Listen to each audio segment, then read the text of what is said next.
kwani timu ya Arsenal waligaragazana na timu ya Man City.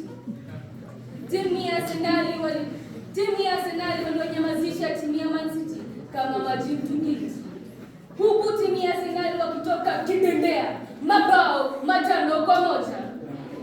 Upande mwingine timu ya Chelsea waligaragazana na timu ya West Ham, huku timu ya Chelsea wakitoka kidendea mabao 2-1.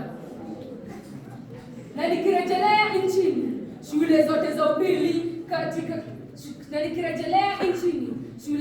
upili katika kata ndogo la Rali wamejumuika kumenyana uwanjani kwa mchezo wa mikono wa mipira.